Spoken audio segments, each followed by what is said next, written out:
Speaking of writing, I want to talk about your career as a writer. So you do a lot of high tech freelance work where you help companies break down what they're actually doing, which I think is kind of similar to what I do. You've got a Yeah. very technical area, game theory, math, and being able to explain that to people is very valuable. And I'm wondering what your experience is and how trivia has influenced that. Well, it's an interesting question. I would say, there was a brief period. In fact, it was when I was on Jeopardy the first time where I was writing for learning games. I got out of college with a history major. I worked in film and video for about 10 years in Portland, Oregon, and I just had this epiphany when I was 31 or 32 that it wasn't really for me, and I spent a bunch of time thinking about what was I passionate about, all that stuff about, what do you love and everything. And the only thing I could really think of was that I always loved to look stuff up. I always loved to go to the dictionary and look stuff up. Right then, there were a bunch of learning games that were on CD-ROM, and I ended up being a freelance writer. I wrote for Where in the USA is Carmen Sandiego and some other games like that. And that was like when I felt like I'm right in the right position. I have the knowledge, I have the writing ability and everything. It all was great. All that stuff kind of went by the wayside, and the internet came along, and I ended up doing a lot of different kind of internet writing. And when I was at Google, that's what I was doing was what you said. I was writing help desk copy, FAQ copy for various Google products, helping explain it to people. Now I do a little more marketing writing. That seems to be where the need is. I write case studies and sometimes white papers about new innovations and that kind of stuff. Mm-hmm. But I think the connection for me to Jeopardy is I've always been a kind of a generalist. I like knowing a little bit about a lot of things. And when I write, that's kind of my job, is to go learn about something new, process it, and then explain it to people, as you're saying. And it takes the ability to let go. And sometimes it's pretty technical. A lot of times it's not very technical. Sometimes it's Google Analytics, or sometimes it's a new gadget, a new remote control unit, or whatever. Sometimes it's just some low tech product. And I've always enjoyed learning about that stuff, but I also noticed that I never take it too deep. I always, I learn about it, I enjoy it, and then I'm ready to move on to something new. Mm-hmm. And I think that's what served me well in Jeopardy too. Was I'm that way with trivia. I know a little bit about a lot of things.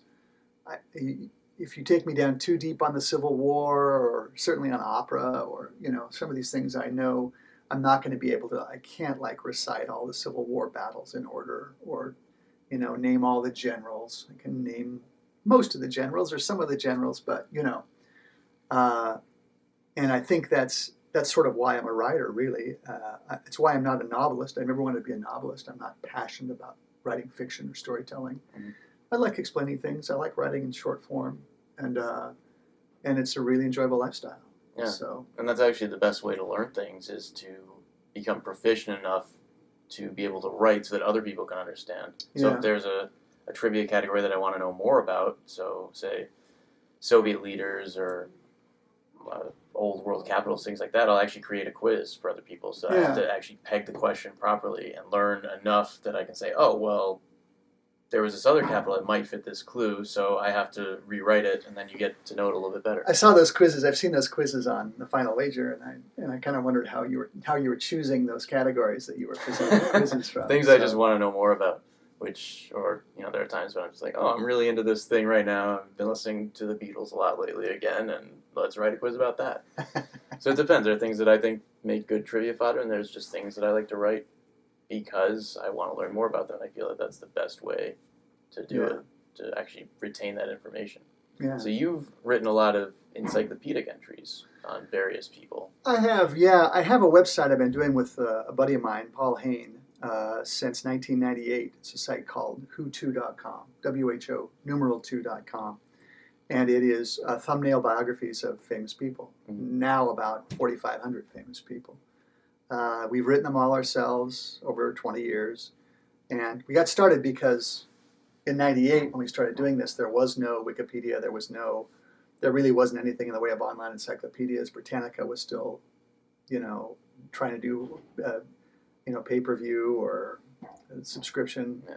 models, and there just wasn't an easy space to like find who was that guy or what are they famous for. So we started doing that, and we've just continued to do it as a hobby more than anything. It brings in a little money, but not much. Mm-hmm. And it's really turned into this wonderful like lifetime thing where we do U.S. presidents, and basically we cover all the Jeopardy categories, mm-hmm. fictional characters as well, and so again that fits in perfectly with my personality. I don't want to sit down and write a book-length biography of somebody, but I really enjoy trying to figure out what they're what are they most famous for, and then I always want to know what day were they born, what day did they die, and right now we're working on a new little feature which I'm really excited about in a macabre way, which is we're going to line up everybody by age, everybody we have in the database by the age they died. Mm-hmm. So I mean Mozart was 37, and whoever. I think the oldest person we have is Madame Chiang Kai-shek. She was 106 when she died. Really? Yeah. So we're setting it up so you can go in, put in your birth date, and you can see who you just outlived and who you're about to outlive. So you'll be able to see like, oh, Mozart, I got him, Benjamin Harrison or whoever, So because every year there's probably be 10 or 15 people you'll be passing in the canon. So. Yeah, I know when I turned 27, I was like, I'm passing everybody now. Yeah, that's a big year. Yeah. Jimi Hendrix, Jim Morrison, right. Jazz Joplin, 27. Yeah, a lot, just so Amy many Winehouse. Yeah. Although this year hasn't been a great year for deaths either. It's been a lot of big deaths. Well, actually, that's one of the things I want to do. I just contacted an actuary because I want to write a piece about, everyone's like, oh my God, David Bowie died. He was so young. But it's like, if you look back, a lot of those rock stars were born in 46, 47. They were all baby boom babies. Yeah, and they were growing up during the 70s when they're just straight lining every single drug they could find. So it's like it's probably actually a surprise more of them aren't dropping dead every day. So I'm going to actually try and ask an expert and say, well, what was their life expectancy if you were born 46 to 48, let's say, and then, what's their life expectancy now and everything, and maybe we can get a prediction of maybe 40 rock stars should be dying a year between now and the year 2030 or something like that. I remember right after David Bowie died, someone posted on Facebook, I'm going to guess it was Steve Bonneman. He said, medical science, 1 billion, Keith Richards, 1. It's true. That pretty much summed it all up. It's true. Yeah. You see those pictures of Keith Richards in the 60s, and he's unrecognizable. I mean, compared to what he looks like now. I mean, he's unrecognizable now, I guess is the way to put it. But boy, he was this fresh-faced kid, and it's impossible to imagine now. He's weather-beaten. And yeah, if you read his biography, it's like he just did everything. Yeah. So anyway, off the drugs, more on to Jeopardy. I want to ask you one more question. Let's assume that there is Battle of the Decades 2 or the Ultimate Tournament of Champions 2, and you're invited back. What's the one thing you would most focus on? What's kind of interesting, or what I feel like I didn't ever quite get a grasp on this time around, was all the stuff I was rock solid on the first time around, which is the 7 Seas, the world's tallest waterfalls, African capitals, world capitals and stuff. I studied that stuff this time, but I never felt like I got quite on top of it. And there were a couple of questions that came up in my game that I felt like I missed out on because I wasn't fast enough. One of them was, it was the Vinson Massif. It was the tallest mountain in Antarctica. And I couldn't remember if it was Vinson or Vinton. And in that moment that I was pondering it, Pam buzzed in and got the question.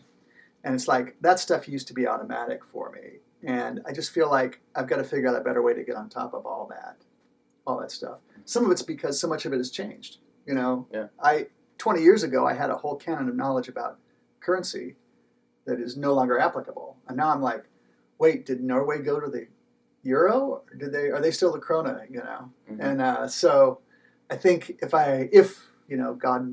God willing, I ever got invited back again, I would have fun, of course, because I always have fun. But I would really try and nail down all of the classic canon all over again. Yeah, there's a certain advantage to being very young and being 8 years old and just eating up all this trivia because you're like, yeah, I got Yugoslavia and Czechoslovakia and all these old Russian bloc countries. You just memorize them all, and then you look back in 2000. Oh, what are these countries I've never heard of? No, it's true. And then you're like, well, wait, is it that capital, or is it changed, or is it a new country, or whatnot? And it's not the attaining the information that's the hard part. It's actually knowing that what you already learned is accurate, or that it was even accurate in the first place. Because sometimes there are things we make up in our heads that sound right, and are either urban legends or just patent falsehoods. And speaking of which, I think you have some experience with lying in trivia, right? I do have some experience. Yeah, I have another website that we built on a whim a couple of years ago, last year, I guess, called Utterly False Trivia. I love trivia, of course, and there was a period in my life where I found myself writing down phony trivia items just because if you think about trivia enough, you end up satirizing trivia. And Paul, my partner from Hutu, and I started trading this phony trivia back and forth. So we had several hundred items compiled, and it's stuff like the Leaning Tower of Pisa was actually designed to lean in the opposite direction. They built it backwards from the blueprints when they were building it. Stuff like that. Most of it's humorous. Some of it is just dumb. Anyway, we built a website, put it up, and then we also made it so that other people can come and contribute their own false trivia. So utterlyfalsetrivia.com. So do you find that when you're making up these questions, you start to believe that the trivia is actually true? And you go back, you get a question about, I don't know, Helen Keller, and oh wait, what's that? Was there something about? Was it water? Was it milk? I think it was milk, right? No, I just can't remember because you made up all this stuff about it. Does that happen to you at all? I haven't had that problem, but it does all kind of, come together. Like we have a trivia item in there somewhere about, what Thomas Edison didn't invent.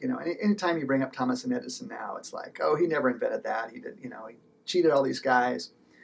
And so we have at least one or maybe a couple of trivia items.